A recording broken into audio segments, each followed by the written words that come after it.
viene, siendo defendida en varias áreas y regiones del mundo, ¿verdad?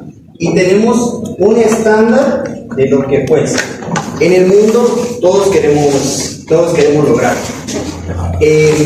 No sé si ustedes sabrán, han visto cómo se protegen los derechos humanos en cuestiones en regiones como África, en nuestra región de América, asimismo en Europa, Oceanía, pues Asia. Hay muchas regiones en el mundo y cada cierta región lo defiende o protege o vela los derechos humanos en cierta manera. Después de la Segunda Guerra Mundial, como ustedes sabrán, fue un punto de inflexión en la historia de la humanidad. Allí, asimismo, la parte de la Revolución Francesa, la Segunda Guerra Mundial, después del periodo entre guerras, fue un punto de aparte en cómo veíamos a la humanidad. Realmente recordarán las situaciones de Hitler, cómo se trataban a los humanos en esas personas. Realmente trataban a judíos y a otras personas discapacitadas como prácticamente animales o pues cosas que deberían ser erradicadas. Las personas lisiadas, las personas con algún defecto genético, pues prácticamente eran esterilizadas para que no se reprodujeran. Entonces, luego de esta observancia, el mundo, pues, y ante la parte, viendo el fracaso de lo que fue la Liga de Naciones creada después de la Primera Guerra Mundial, tuvimos la creación de la ONU. Asimismo, pues cada región del mundo, pues adaptándose a las condiciones geográficas, pues fueron creando ciertos organismos internacionales que pues velaban por esa protección. En nuestra parte, pues vamos a hablar del sistema específicamente el europeo, que como ustedes sabrán, pues es lo más avanzado en la protección de derechos humanos, o así por lo menos es percibido en el mundo. Realmente aquí, pues, todos buscamos mirar a países donde nuestros derechos sean protegidos, tal vez Estados Unidos, pero porque es lo que nos queda más cerca. Pero díganme que a ustedes no les gustaría migrar a un lugar como Europa, donde pues, los derechos humanos son protegidos de una manera tan ferviente, y pues la protección que insta los derechos humanos de las regiones europeas, pues, realmente se ven convalidadas y se ven resultados en las mismas. Entonces, vamos a platicar acerca de eso, por favor. Luego pongan atención, nuestra exposición es realmente corta y resumida porque queremos remarcar puntos claves en los que debemos prestar atención, pues queremos aspirar a tener ese tipo de sistema en nuestros países. Por favor.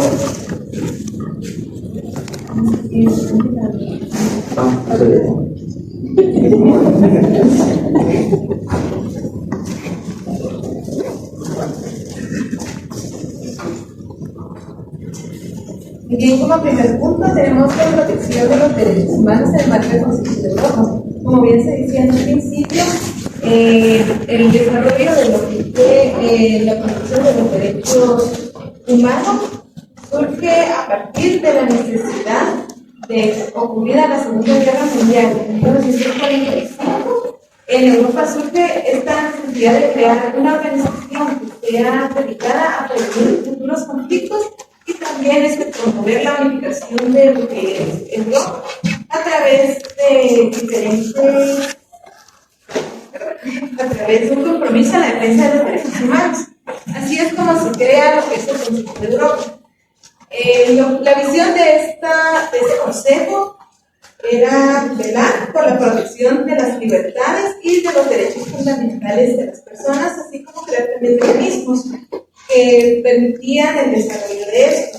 Los pilares para lo que es el Consejo de Europa son los derechos humanos, también lo que es la democracia y el Estado de Derecho. Actualmente está conformado por lo que son 46 Estados miembros, a excepción de Rusia, que debido a los últimos problemas con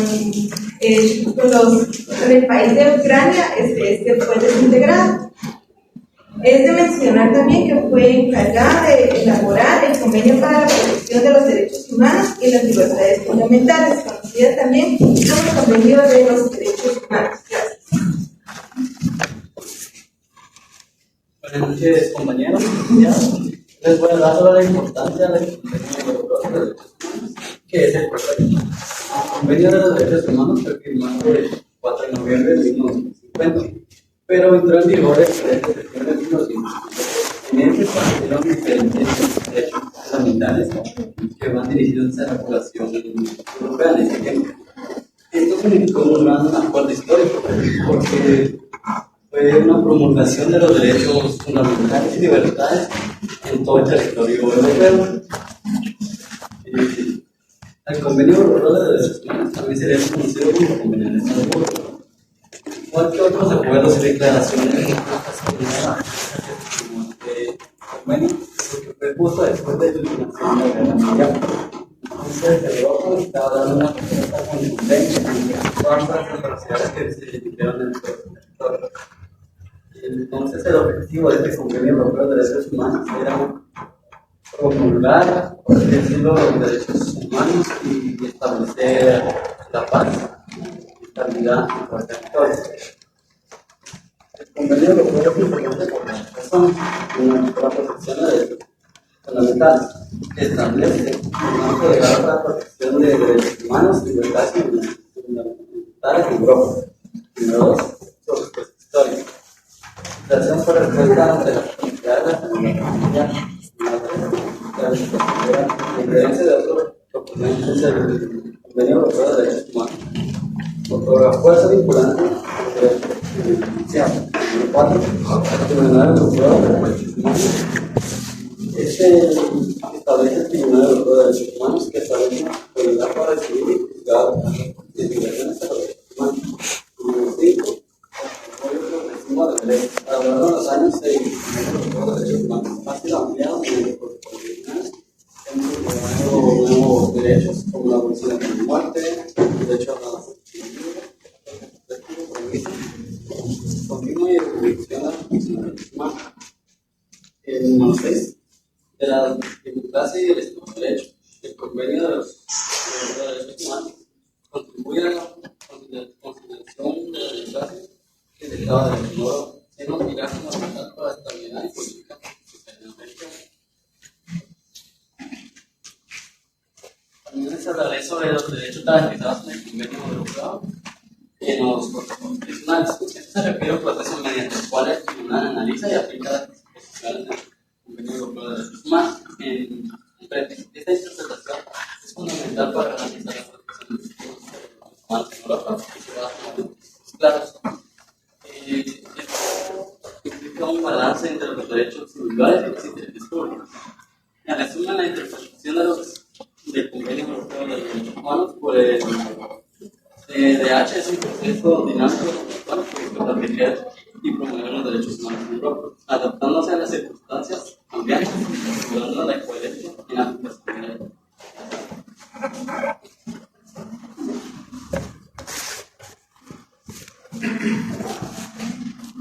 Compañeros, ahora aquí mismo, como habíamos visto, pues ante la creación del Consejo de Europa, pues realmente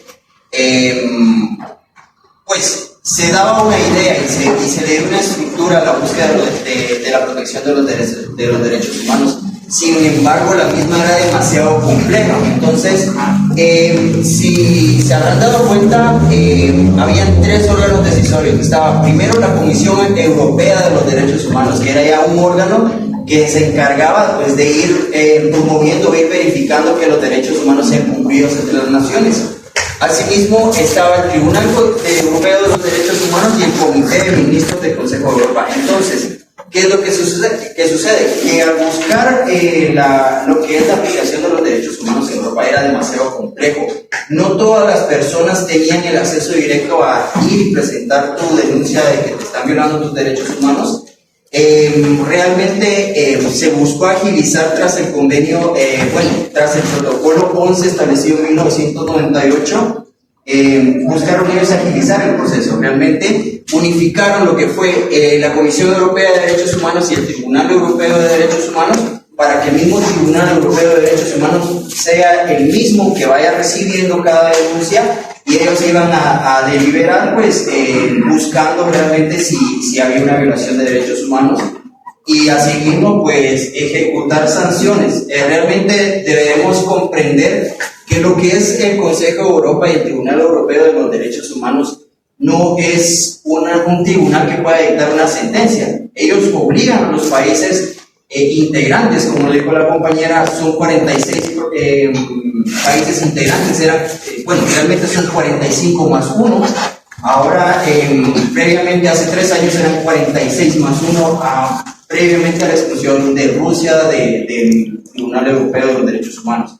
¿Qué sucede ahora? Que, el tribunal realmente lo que dicta son sentencias. Ellos, cuando una violación de los derechos humanos ha sucedido, ellos pueden dictar una sentencia que te diga, tú debes, como Estado, debes remunerar a este individuo que le ha violado sus derechos humanos, o cuando está ante la posible violación de los derechos humanos, como personas que pueden ser extraditadas a Estados Unidos, por ejemplo, donde es aplicada la pena de muerte, ¿verdad? Europa busca tratar de evitar que uno de los ciudadanos en Europa que se vea afectado sus derechos de esa manera. Entonces, realmente el Tribunal de los Derechos Humanos ahora es el mismo que delibera y ordena, se ejecuten órdenes en pos de la protección de los derechos humanos. Todo eso se ha unificado. Asimismo, deberemos ver lo siguiente. Tengo varios puntos claves para que se puedan dar una idea. Primero, el protocolo 11 facilita el acceso al Tribunal de los Derechos Humanos. Luego de haber, como lo hacemos nosotros en un juicio en Guatemala, acabamos todos los procesos posibles a ejecutarse previamente a un amparo, ¿verdad? Los individuos en Europa también, en sus propios países, intentan ejecutar todas las medidas posibles para evitar que sus derechos humanos sean violados. Cuando las naciones siguen ignorando los derechos humanos de la persona, en teoría, esta persona puede acercarse directamente o enviar un formulario directamente al Tribunal de los Derechos Humanos. Entonces es un proceso que es bastante accesible. Hay un sitio web que de hecho se lo voy a compartir en el grupo de WhatsApp, que está bastante interesante cómo este tribunal tiene todos los casos y todas las normas de sus protocolos establecidos en ese sitio web. Entonces, puntos claves en la reforma. Primero está la fusión de los órganos, ¿verdad? Entonces está la propuesta suiza, la propuesta del Estado suizo para combinar lo que es la Comisión y el Tribunal de Defensa de los Derechos Humanos. Está también, existe una conservación de dualidad, porque esto fue propuesto por Holanda y Suecia, que busca mantener a la Comisión con capacidad de decisión, y asimismo también existe una gran sala que permite apelaciones ante el tribunal, y se elimina el comité de ministros que solo supervisa la ejecución de las sentencias. Asimismo, hay varias críticas a esta reforma de los derechos humanos. El primero es el derecho a veto. Muchos solo las instancias de los jueces, existe una sala de un juez que es el único que delibera si se están realmente violando los derechos humanos y que va supervisando si procede la acción del individuo de exigir por sus derechos humanos. Luego de eso tenemos una sala de 7 jueces que es el que realmente delibera si los derechos humanos han sido violados por esta persona, y finalmente la gran sala. Esta está compuesta por 17 jueces. Recordemos que los jueces que componen el tribunal es uno en representación de cada estado que integra el Consejo Europeo, ¿verdad? Entonces, las críticas a la reforma, como les decía, viene siendo el derecho de veto. Prácticamente el tribunal puede vetar realmente unilateralmente la decisión, ¿verdad? Y tomar esa determinación. Existe también otra crítica que es, como les decía, hay muchas sanciones que son promovidas por el tribunal, pero la primera es que haya un arreglo amistoso, o sea, siempre cuando el tribunal no haya dictado una sentencia, previamente a eso se pueda dar un arreglo amistoso entre la nación, pues, la defensora de los derechos humanos y el individuo. Y por último, hay muchas, las que son medidas provisionales, o sea, realmente para el Tribunal de los Derechos Humanos será muy difícil, porque como Rusia, ejecutar una orden. Bueno, estás violando los derechos humanos al cometer crímenes de guerra en Ucrania. Asimismo, para naciones tal vez muy influyentes como Inglaterra o Francia, pues hay muchas medidas que son tomadas por parte del Tribunal de los Derechos Humanos que no son ejecutadas en su plenitud. Entonces, tenemos que tener eso en cuenta. Al final, el tribunal sí es un órgano, pues, es quien vela por los derechos humanos de Europa, pero al final, pues, que sean ejecutados, pues, al final, todo eso depende del país. Que igual el impacto que es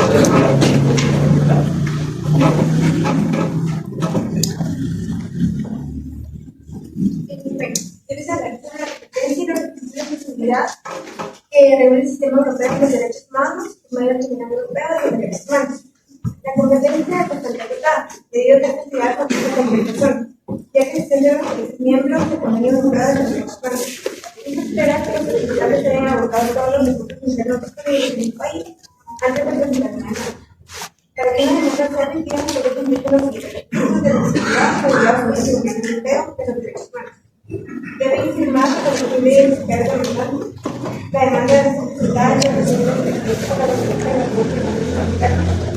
Debe presentar una procedimiento genérica, debe indicar claramente qué derechos y beneficios han sido violentados, cómo se han producido. Estos son los requisitos considerados fundamentales para el garantistas y derechos de las personas y evitar la soberanía. Buenas noches, licenciada compañera. Mi nombre es Liliana Pérez. Yo le voy a hablar de la interpretación del convenio europeo realizada por el Tribunal Europeo de Derechos Humanos. Se refiere a un proceso mediante el cual el tribunal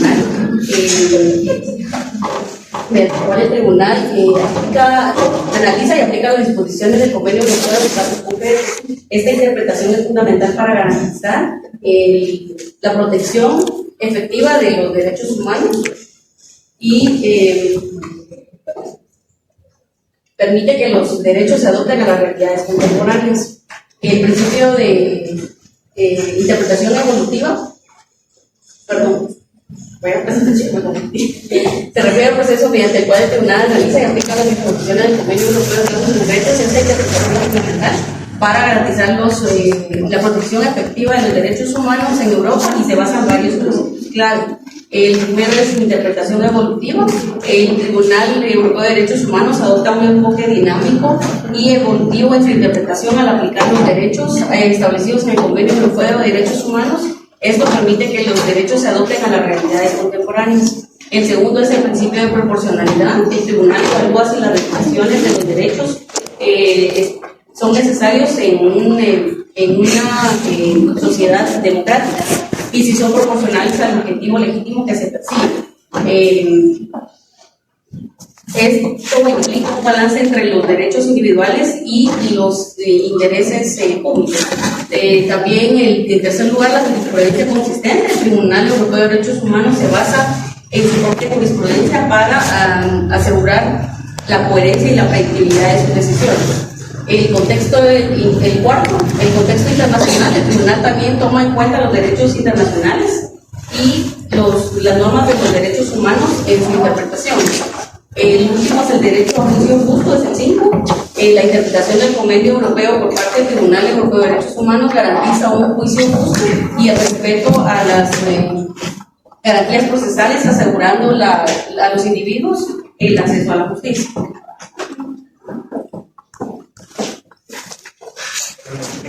Licenciados, al efecto o ejecución de la sentencia del Tribunal Europeo de los Derechos Humanos en Guatemala. Dice la sentencia del Tribunal Europeo de los Derechos Humanos tiene la naturaleza vinculante para los Estados miembros y consejos de Europa, aunque Guatemala no es miembro de este consejo. Las decisiones que pueden influir en interpretación o aplicación de los derechos humanos a nivel internacional, incluyendo Guatemala. La naturaleza de la sentencia del CDH, la sentencia son vinculantes para los estados condenados a quienes deben tomar medidas para las violaciones de los derechos humanos. Contadas, estos pueden incluir cargos legislativo, administrativo o judicial, efecto o la sentencia.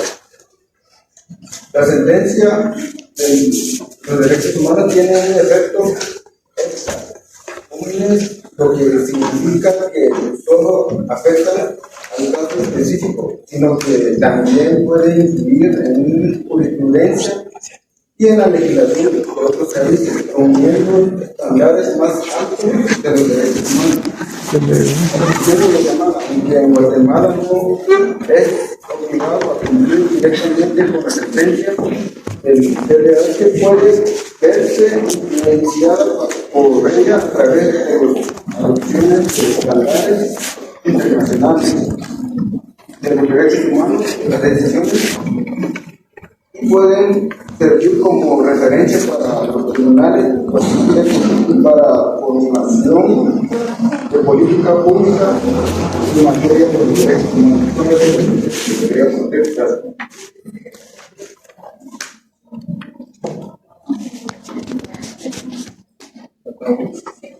Buenas noches. Para finalizar, derechos humanos. Esta diapositiva no la incluimos porque es un tema bastante amplio, pero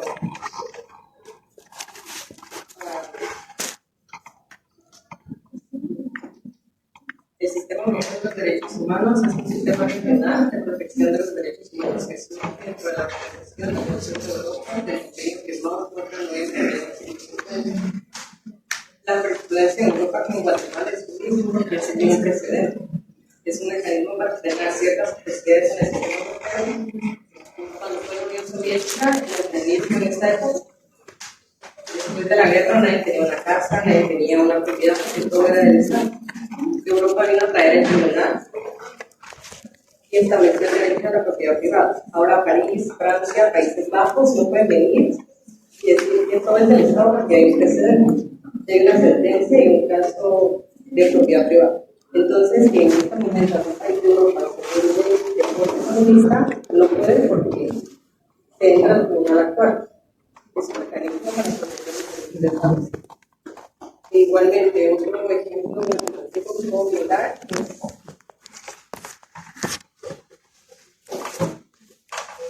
el sistema 3 que es utilizado por si se volviera a denunciar que hubo un plan, podemos utilizar el sistema 3 de acuerdo de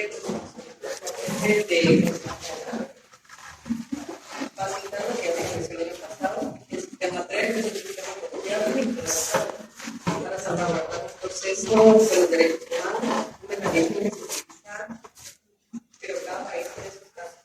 En Europa es diferente porque es una unión de todos los países, tienen el mismo billete del euro, no tienen fronteras, tienen el mismo tribunal, digamos, con su propia corte de constitucionalidad, y no es como si fuera aquí. Gracias.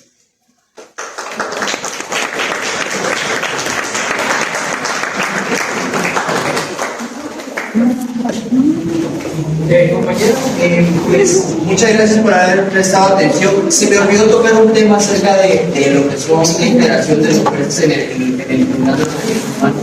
Como se han dado cuenta, cada país aporta un juez a este tribunal. Entonces, el motivo de que cada país aporte un juez realmente viene siendo como asesoría, como consultoría. Les voy a dar un ejemplo, si me lo permite, licenciado.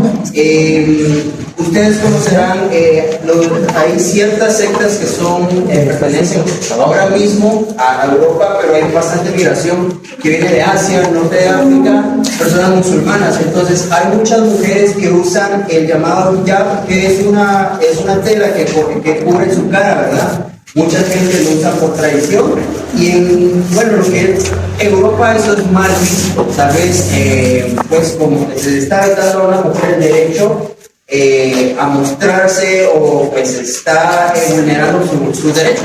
Prácticamente eso se utiliza para ciertas personas para confinar a la mujer a casa, ¿verdad? Entonces puede haber varias interpretaciones. Personas en España lo verán diferente a personas en otros estados. Asimismo, por eso mismo varios países integran esto para que hayan diferentes puntos de vista.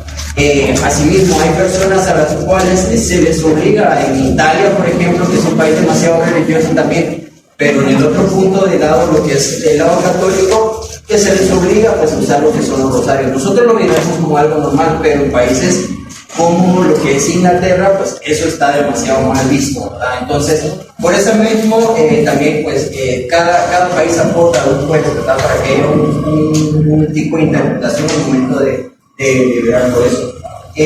Solo quería tocar ese punto, realmente no lo había bajado a mi exposición. Quería comentarles que, bueno, las compañeras les quieren hacer una actividad con ustedes, realmente no es, bueno, vamos a recibir dulces a los gloris. No, vamos a, los que pusieron atención, pues hay una serie de preguntas, ¿verdad? Y pues sí, van a premiar a las compañeras, a los que sepan las preguntas. Vamos a hacer un pequeño juego. Vamos a pasar una papa. No, déjenme la última. Y aquí le quede. Vamos a iniciar.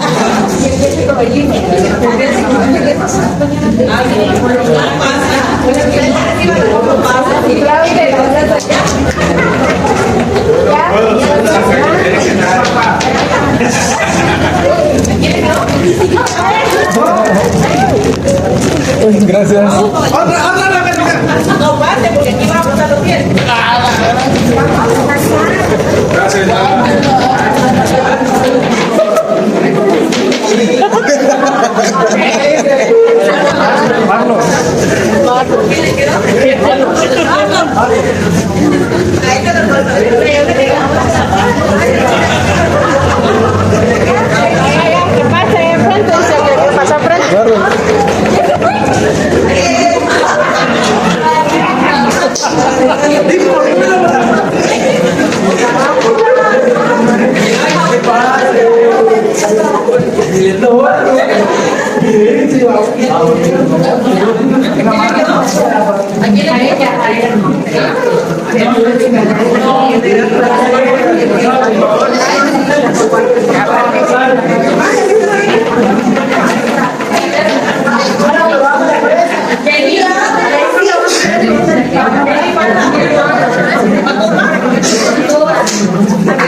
Pero seguimos con la incógnita esta.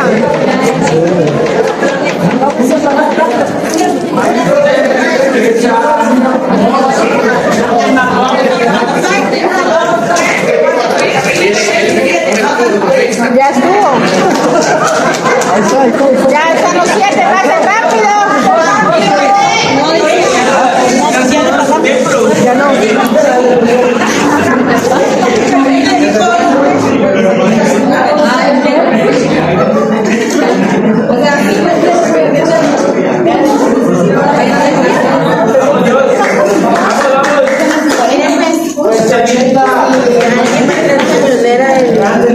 El viernes que nos la yo no tengo problemas, Micaela no puede. Es que Micaela No puedo. Ya van 2 que estamos pidiendo.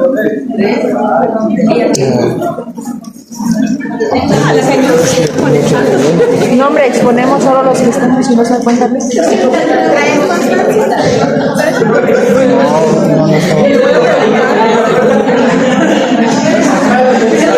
Pasemos rapidito, digámosle que nos vayamos a las 4. Que él sí se queda, pero no se queda nadie. Son de los 20. Aunque sea, nos escuchemos nosotros mismos. entre nosotros nos rifamos los hijos. Nosotros se meten los lados.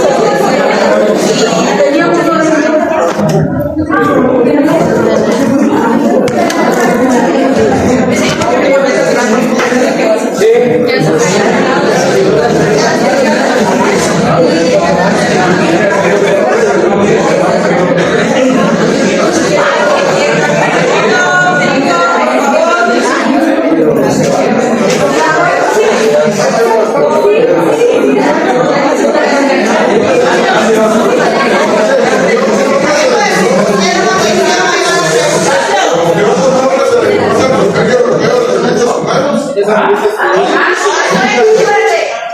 ¿Con qué otro nombre se le conoce a la Convención Europea de Derechos Humanos?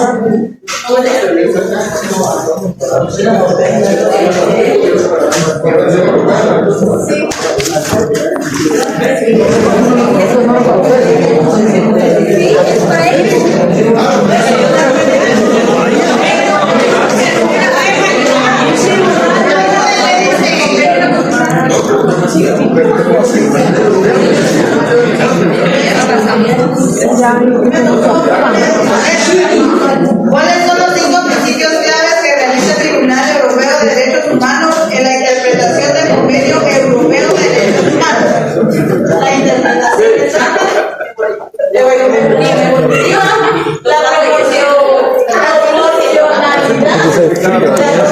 Por eso me puse el saco que tengo.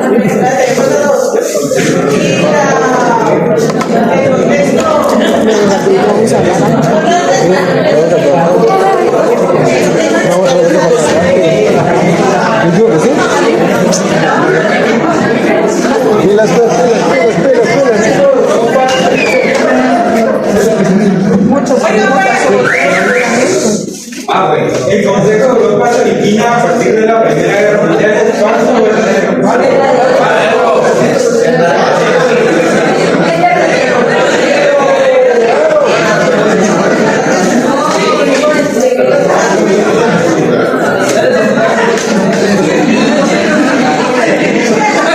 rápido. Aunque pasa la madre.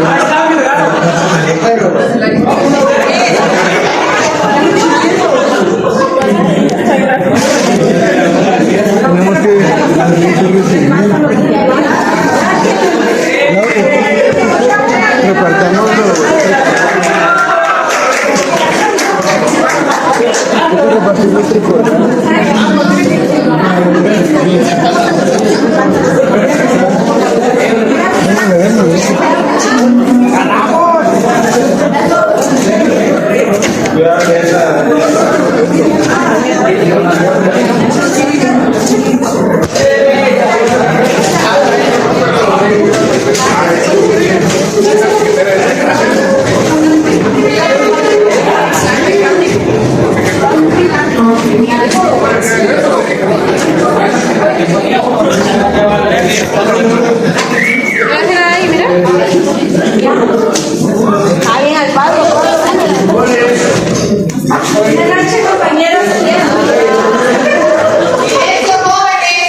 En el periodo de 2023 y 2024, el Tribunal Europeo de los Derechos Humanos, en su jurisprudencia, emitió fallos diversos con relación a la pandemia del COVID-19, abordando un equilibrio en las medidas de salud pública y derechos humanos. Un aspecto clave es cómo se implementaron las restricciones para proteger la salud pública durante emergencias de la pandemia. ¿Pero a qué se refiere la jurisprudencia del Tribunal Europeo de Derechos Humanos? A las decisiones emitidas en casos relacionados con la interpretación y aplicación de los derechos humanos, estableciendo precedentes de cómo interpretar y garantizar dichos derechos humanos y para garantizar que sean proporcionadas sus acciones.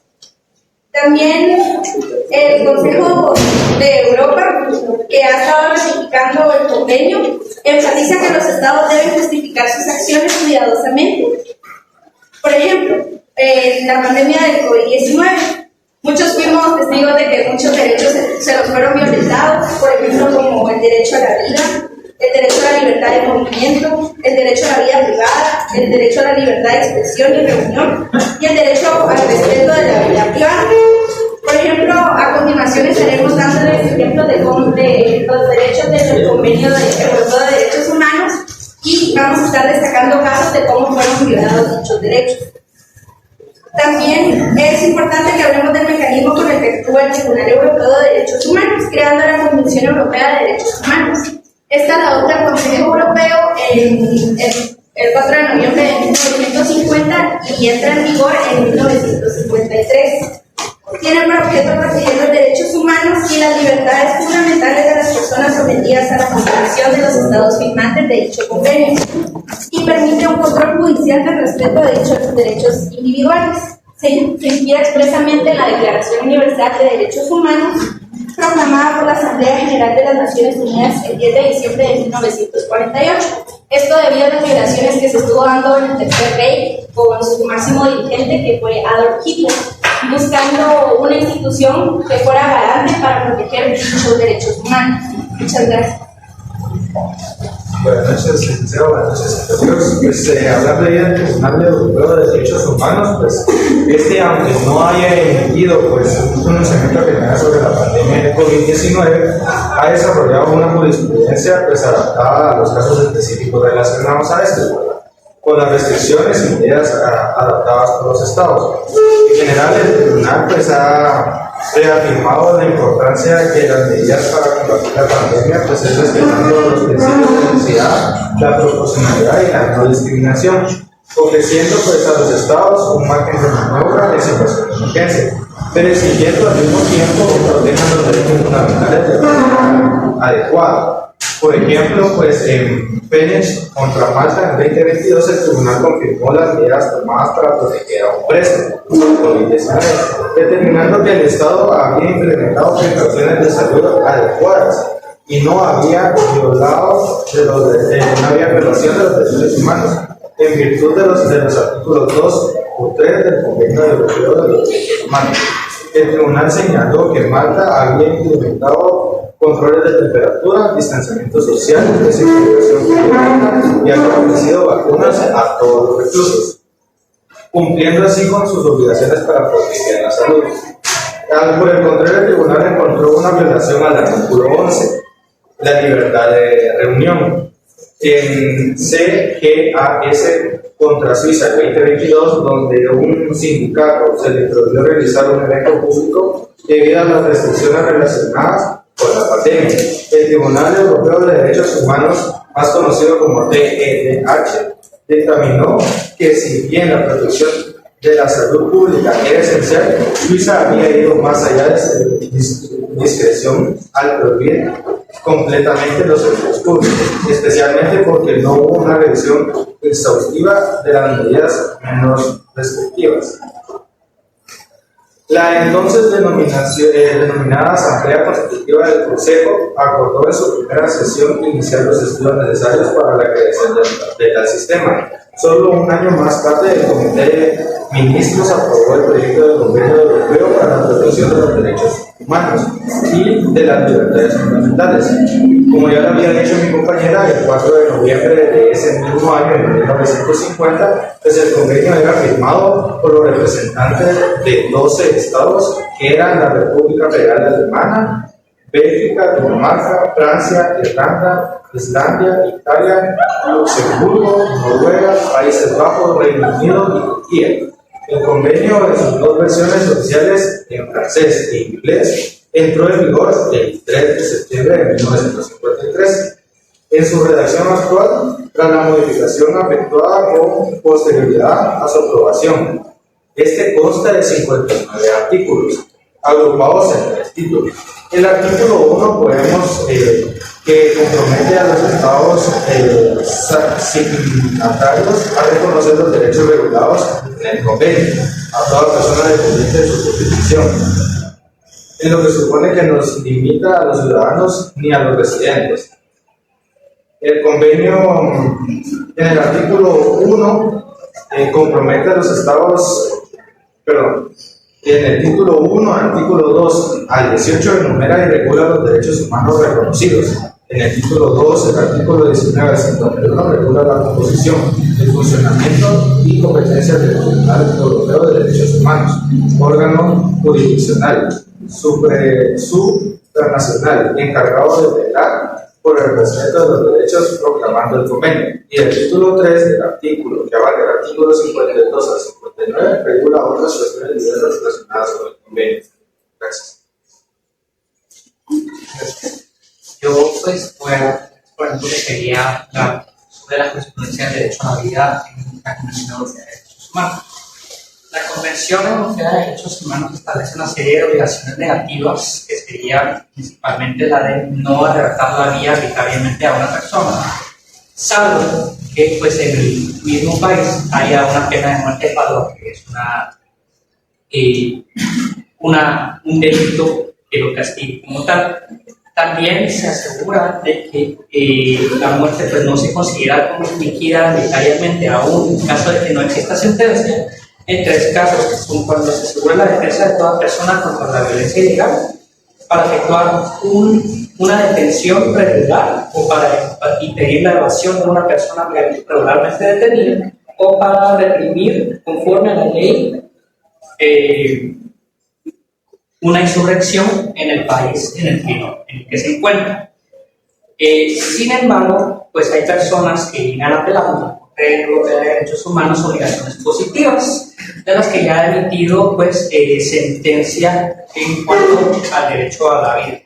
Por ejemplo, una de estas cuestiones es un caso francés que mi compañera va a exponer, donde pues precisamente es este tipo señor recurre a otras cuestiones que son como la acte popularis, que ya también la Corte Europea de Derechos Humanos pues manifestó. La acte popularis sería actuar en nombre de otras personas, pero uno de los requisitos para presentar una demanda a la Corte Europea de Derechos Humanos es muy similar a lo que tenemos aquí en el amparo, que sería que exista un agravio personal directo. Entonces, el agravio tiene que perjudicar directamente a la persona a la que recurre a la demanda. El recurrente pues tiene que estar demandado y aparte pues resuelve, entre otras cosas, el tribunal que las obligaciones positivas no pueden extenderse a la obligación negativa de no matar.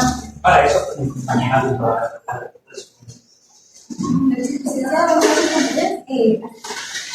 como compañero Mario, el caso de Renato Marcos con Francia, el presente ante el Tribunal Europeo de Derechos Humanos, el demandante argumenta que el Estado francés no aplicaba medidas sanitarias adecuadas durante la pandemia del COVID-19 y no había proporcionado acceso a atención médica gratuita.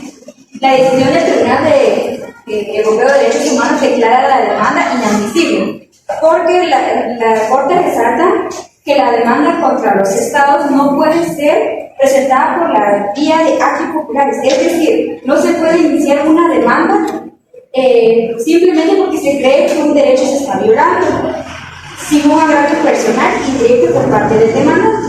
El segundo sería agotamiento de recursos internos. El Tribunal Europeo de Derechos Humanos subraya que antes de llevar un caso al Tribunal Europeo de Derechos Humanos es necesario dotar todos los recursos necesarios legales disponibles en el país donde se presume que se ha cometido la violación.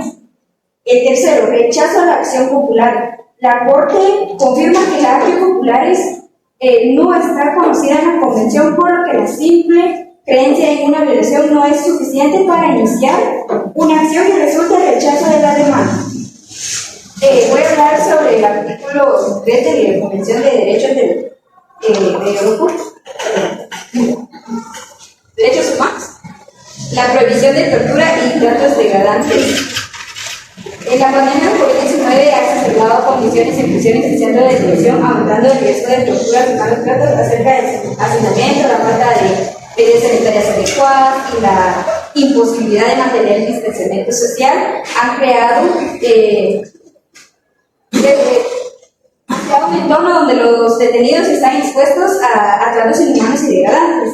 El Tribunal Europeo de Derechos Humanos podrá evaluar casos en donde los detenidos no recibieron protección suficiente contra el COVID-19, agravando las vulnerabilidades de los internos y a menudo llevando a abusos por parte de las fuerzas policiales.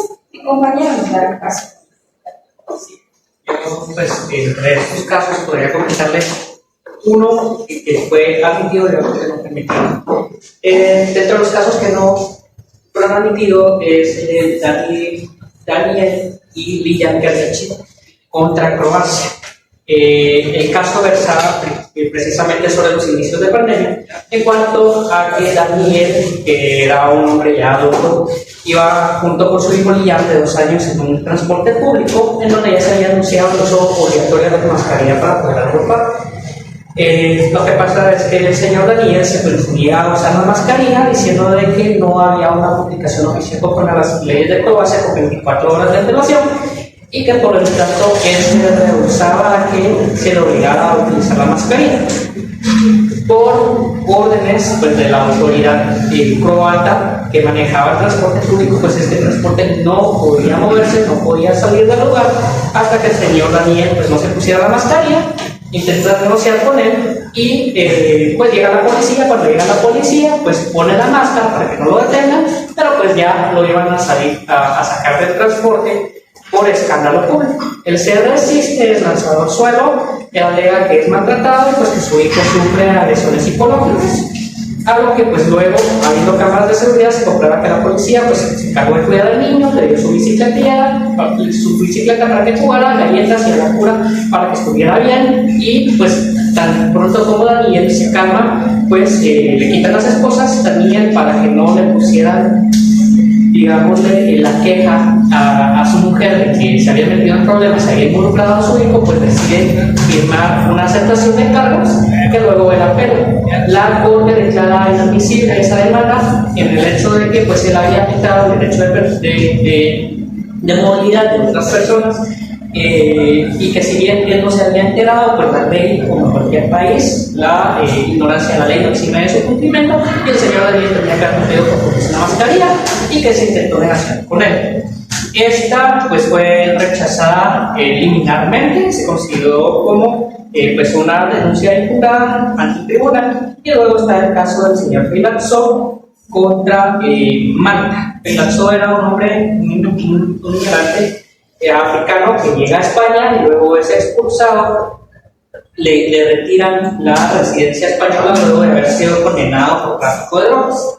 Este señor viaja a Malta y cuando planea regresar a Malta, las autoridades maltesas le dicen de que pues no puede regresar a España, una por la cuestión del COVID y dos porque pues le retiraron, debido a ser un criminal ya sentenciado en España, pues le retiraron la residencia, por lo que le inician una investigación también en Malta, donde lo vuelven a cachar otra vez por tráfico de drogas. Entonces este señor, en el proceso de prisión preventiva en el que había sido detenido, pues fue encerrado junto a otras personas durante más de 43 días, si no estoy mal, en donde pues estuvo junto con personas que estaban posiblemente infectadas de COVID en cuestiones de hacinamiento. En estas cuestiones, pues el tribunal sí resuelve de que sí hubo una violación en cuanto a las torturas, puesto que es el artículo más extensivo de toda la convención, el cual pues dice que ninguna persona puede ser sometida a las torturas ni a penas o tratos inhumanos o degradantes. Entonces pues es un artículo bastante extenso de mayor interpretación extensiva dentro del tribunal, y pues declara de que al señor Filatso pues sí se le dio un trato de degradantes, puesto que él ya había pasado una cuarentena al haber dado positivo en un resultado de drogas por consumo y pues que no tendría que haber pasado una cuarentena. Entonces, te dejo con mis demás. Buenas noches, compañeros. Continuando con el tema, tenemos lo que habla acerca del derecho al respeto de la vida privada y familiar, que es uno de los artículos del Convenio Europeo, específicamente el artículo 8, ¿verdad? Que nos habla sobre la vida privada de las personas. ¿Qué entendemos por vida privada? Se puede entender el respeto tanto al domicilio, a la correspondencia, a la imagen de la persona, y tanto en relación a esto, a la familia. En este caso, podemos encontrar también protección a la reputación, como por ejemplo a las preferencias sexuales. También esto cuenta como parte de la vida privada de las personas. Y también, como por ejemplo, situaciones médicas, la toma de muestras del ADN, de por ejemplo, si alguna persona da positivo a VIH, nadie tiene derecho a difundir esa información, ni siquiera siendo un profesional de la medicina, ¿verdad? Mucho menos en esos casos no se puede dar. También, por ejemplo, donde se acepta, como estamos hablando en un ámbito europeo, ¿verdad? Donde se acepta el matrimonio entre personas del mismo sexo, también eso se concibe como vida familiar, en estos casos, ¿verdad? Y también, por ejemplo, donde se aceptan adopciones de personas del mismo género, también el tribunal, pues, en base a su jurisprudencia, también defiende y ampara este tipo de relaciones como vida familiar, así como, por ejemplo, las relaciones entre abuelos, tíos, etcétera. Pues en este caso, hablando de vida familiar, las personas pueden decidir por su religión, por la educación de sus hijos, por la salud y por todas las creencias que puedan tener como familia, así también como quienes entran a su domicilio, etc. Pero en el caso de que la autoridad necesite recabar información, como por ejemplo en la investigación de un delito o alguna situación similar, puede ingerir la autoridad, y eso lo estipula el inciso número 2 del artículo 8 del Convenio Europeo de Derechos Humanos. En relación a esto, pues se dieron muchos casos también dentro de la jurisprudencia durante el COVID-19. Mi compañera le va a ampliar en el caso de uno de ellos, que es relativo a la vacunación, que fue un tema muy controvertido dentro de la pandemia del COVID-19. Buenas noches a todos. Con relación al continuar de lo que incluso mi compañero, es con relación a un caso que se dio contra la República Checa, que fue denominado de República. Este caso se dio porque en República Checa todos los niños están obligados a que tienen que llevar un linaje de vacunación tal como se establece acá en Guatemala. Pero todos los padres se opusieron a esto, indicando que se estaban violentando los derechos de los niños. Y las alegaciones principales de ellos fueron la violación del derecho a la vida y derecho a la libertad. Y el tribunal desestimó la demanda a favor de la República Checa, determinando que la vacunación obligatoria de los niños, aunque se interfiere en los derechos de los padres y los niños, esta era necesaria en una sociedad democrática para proteger la salud de los niños. Aunque este caso de Babicha y otros contra la República Checa no trata directamente sobre la pandemia del COVID-19, tiene una gran relevancia indirecta en el contexto de las políticas de vacunación que muchos países implementaron durante la pandemia. Ya que si ustedes se recordarán, durante la pandemia en muchos lugares les prohibieron a las personas poder ingresar si no se vacunaban contra el COVID. Y con relación a esto también les voy a hablar sobre el derecho a la libertad, el cual está estipulado en el artículo 5 del Convenio Europeo de los Derechos Humanos. Esto en el artículo 5 establece que toda persona tiene derecho a la libertad, y también el tribunal ha establecido que el derecho a la libertad y la seguridad es de titularidad universal, la cual incluye a sujetos tan variados como los menores de edad. Durante la pandemia del COVID-19, el Tribunal Europeo de Derechos Humanos enfrentó una serie de casos que implicaban la evaluación de medidas de emergencias adoptadas por los Estados miembros, las cuales afectaron significativamente a varios estados y a la seguridad de las personas. Estas medidas, que incluyeron confinamientos, restricciones de movimiento, detenciones, fueron evaluadas por el tribunal bajo el marco del Convenio Europeo de Derechos Humanos, en particular en relación con el artículo 5, tal como se los había mencionado. Con relación a esto, mi compañero les va a exponer un caso. Muy bien, se dio el caso en relación al artículo 5, que es la libertad de las personas. Que en este caso es el derecho a la libertad y seguridad, el artículo 5, el caso Terches contra Rumania, que se dio en el año 2021, cuando si nos podemos recordar nosotros cuando fue la época de pandemia en el 2020, acá en Guatemala pues hubo un estado, el gobierno decretó un estado de calamidad y posteriormente un toque de queda donde no se podía salir a cierta hora, ¿verdad? Y también se restringía, por ejemplo, fines de semana. Entonces, eso se dio en todo el mundo. En Europa, pues no fue la excepción. Y en el caso de Rumania, lo macentró el COVID, ¿verdad? En el 2020, el Estado también decretó un estado de excepción, un estado de excepción, en donde se limitaba la libre locomoción de las personas. Y pues en este sentido se da el caso de un ciudadano que también era diputado del Parlamento rumano, y él alega en su demanda una privación de libertad y una detención ilegal.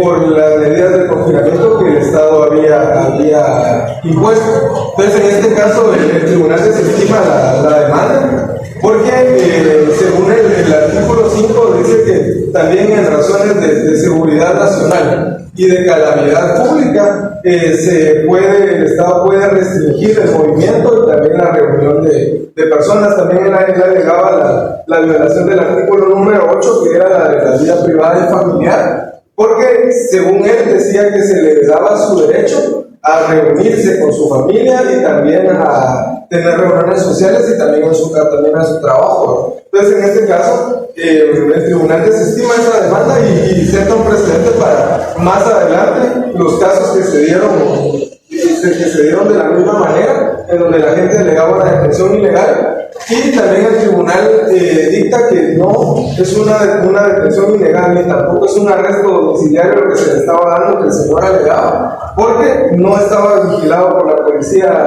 todo el tiempo. En ciertos horarios él podía salir a hacer sus diligencias, ¿verdad? Podía ir a trabajar, también tenía permisos para movilizarse al ser funcionario público. Entonces el tribunal desestima esa demanda y, como dije anteriormente, sienta un precedente para casos posteriores. Gracias. Ahora bien, la pregunta es, ¿hasta qué punto los estados, los gobiernos tienen el derecho de vetar varios de los valores fundamentales, la vida, la libertad de expresión, la libertad de movimiento? ¿Hasta qué punto tenían ellos la jurisdicción o el derecho de todos los gobiernos? Esa es la pregunta que se lanza. No sé, en esta época, donde hay muchas redes sociales, la libertad de expresión es fundamental, ¿verdad? Cualquiera puede opinar, somos todólogos, si se hizo bien, si se hizo mal, cualquiera opina, pero hasta qué punto se pudo haber restringido, y eso es lo que ve la jurisprudencia de Tribunal Europeo. Encontrar el equilibrio entre proporcionalidad, temporalidad, las libertades versus derechos fundamentales, que es el derecho a la vida, por el cual se hicieron varias restricciones. Sin embargo, en un contexto de hoy por hoy, en cuanto a redes sociales, estamos acostumbrados a que en un clic ya queremos saber información, en un clic ya necesitamos o queremos saber qué está sucediendo. Sin embargo, la información dentro de la pandemia no fue tan rápida, porque, pues, por lo mismo, ¿verdad? Existían casos, había publicaciones falsas, que se hacían virales y demás. Entonces, entre la pregunta que se lanza el día de hoy es ¿hasta dónde o hasta qué punto los gobiernos y estados tienen el derecho a restringir todo esto de todo el país?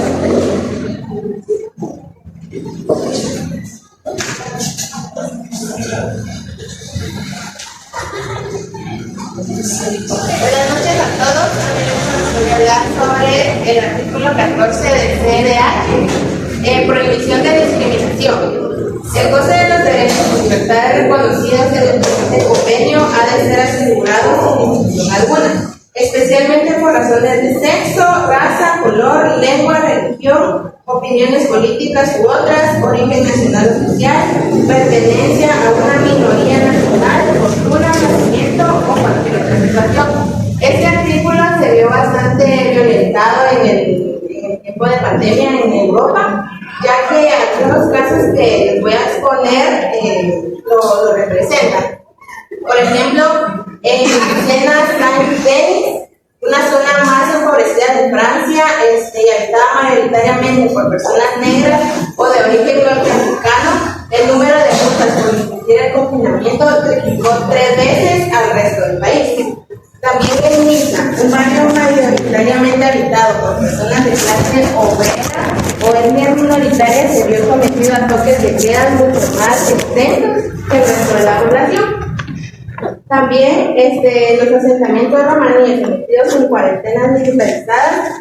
En Bulgaria, más de 50.000 personas romaníes quedaron aisladas del resto del país y sufrieron grandes carencias de alimentos. O sea, no tenían acceso a las bebidas, ya que es un derecho fundamental también, ¿verdad? Las personas sin hogar estuvieran ocupadas o ocupadas de las comunas, no podían pagar porque no tenían un lugar en donde habitar. Cuando llegaba la noche de queda,